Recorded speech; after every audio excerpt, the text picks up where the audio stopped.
एक पिता की 7 बेटियां थी। कितनी? राजा था, एक राजा था और राजा की 7 बेटियां थी। 7 बेटियां अच्छी थी, समझदार थी, सुंदर थी। एक दिन राजा का दरबार लगा था। राजा ने अपने मंत्रियों से पूछा, मंत्री बताओ तुम किसका खाते हो? मंत्री ने कहा, सरकार हम आपका खाते हैं। प्रजा से पूछा राजा ने, तुम किसका खाते हो? प्रजा ने कहा, मालिक हम आपका खाते हैं। राजा को बड़ा घमंड था, अरे मैं सबका पालनहार हूं, मैं सबको खिलाता हूं। राजा ने अपनी पत्नी से पूछा, तुम किसका खाती हो? पत्नी ने कहा, सरकार हम आपका खाती हैं। बड़ी बेटी से कहा, बेटा तुम किसका खाती हो? पिताजी आपका। दूसरी से कहा, तुम किसका? पिताजी आपका।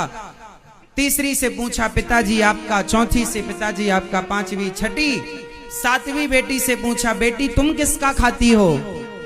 उस बेटी ने बिल्कुल सही उत्तर दिया, पिताजी मैं तो भगवान का दिया अपने भाग्य का खाती हूं, ईश्वर का दिया अपने भाग्य का, जो मेरे भाग्य में है, जो विधाता खिलाएगा खाऊंगी। पिता को बात बड़ी बुरी लगी कि मेरी बेटी ऐसा कह रही है।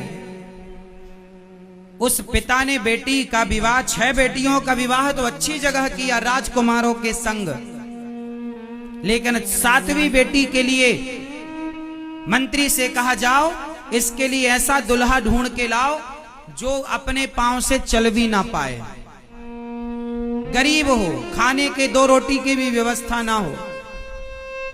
जंगल में एक लकड़हारा था, लकड़ी काटने गया।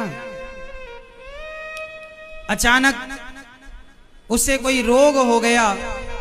वो जंगल में ही कई दिनों से भूखा प्यासा पड़ा था और दुबला पतला हो गया, मरने वाला था, 2-4 दिन में मर जाएगा। मंत्रियों ने बताया, महाराज जंगल में एक आदमी मिला है, बिल्कुल दुबला पतला, मरने की स्थिति में। राजा ने कहा, उसी से मेरी बेटी का विवाह करो, छोटी का। उसने कहा ना कि हम भगवान का दिया, देखते हैं इसको भगवान क्या देते हैं। हम तो देखो अपनी बेटियों का विवाह राजा महाराजाओं से किया, महलों में रह रही हैं, अब देखता हूं किसका भगवान इसे क्या देता है। छोटी बेटी का विवाह उस पिता ने उस लकड़हारे से कर दिया जो मरने वाला था, बीमार था, कोई नहीं था, गरीब, अब लकड़ी काट के गुजारा करने वाला। मैया को जगा दो, सुन ले थोड़ा सा। मेरी माँ 7 दिन सोगी, मुझे पता है। 2-2 बजे तक पंचायत करती हो, 2 बजे तक, और दिन में सोती हो कथा में।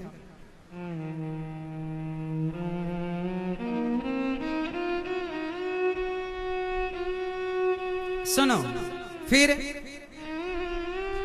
लड़की को लेके पिता जंगल गया, वहीं पे ले गया पंडित जी को, वहीं पे वो लड़का खड़ा भी नहीं हो पाया, उसी को उठा करके फेरे करवाए और उस राजा ने अपनी बेटी का विवाह किया और कन्यादान इत्यादि करके कुछ नहीं दिया, दहेज में कुछ नहीं दिया। एक बाप ने बेटी को बोले, तेरा भगवान देगा तुझे, तू कहती है कि हम अपने भाग्य का खाती हैं, देखता हूं तेरा भाग्य क्या है।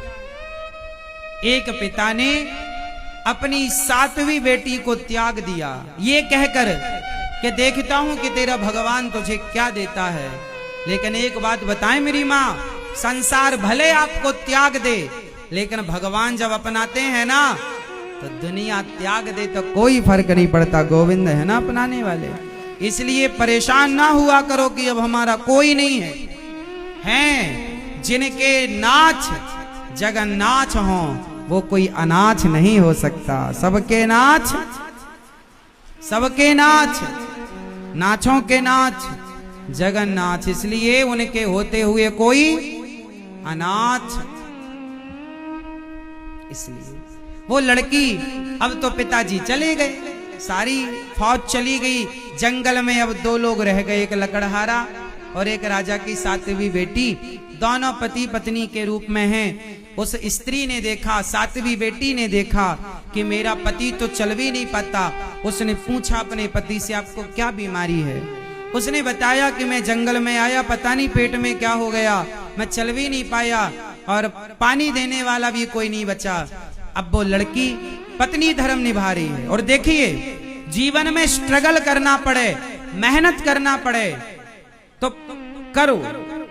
ये ना सोचो कि ये दिन क्यों आ गए, दिन तो आएंगे, अच्छे दिन आए तो बुरे दिन आएंगे। रोना नहीं है, घबराना नहीं है।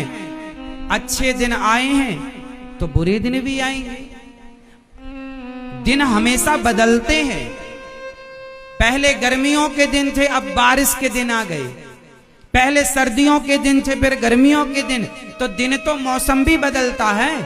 बोलो हाँ, दिन तो ऋतुएं भी बदलती हैं, दिन तो मौसम भी बदलता है, प्रकृति नेचर भी दिन बदलती है। तो तुम्हारे और हमारे दिन नहीं बदलेंगे। सारा दिन सारा एक सा रहेगा क्या? सब दिन एक से होते हैं क्या? बोलो मेरी माँ। कभी तुम लड़कपन में बच्चे होते हो तो कभी तुम जवान होते हो, तुम्हारे दिन बदल गए।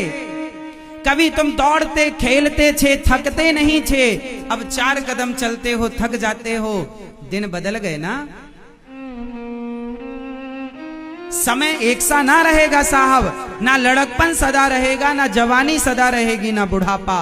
बदल रहा है संसार, महसूस करो। परिवर्तनशील संसार को महसूस करो। बदल रहा, कभी होठों पे हंसी होती है तो कभी आंखों में आंसू होते हैं।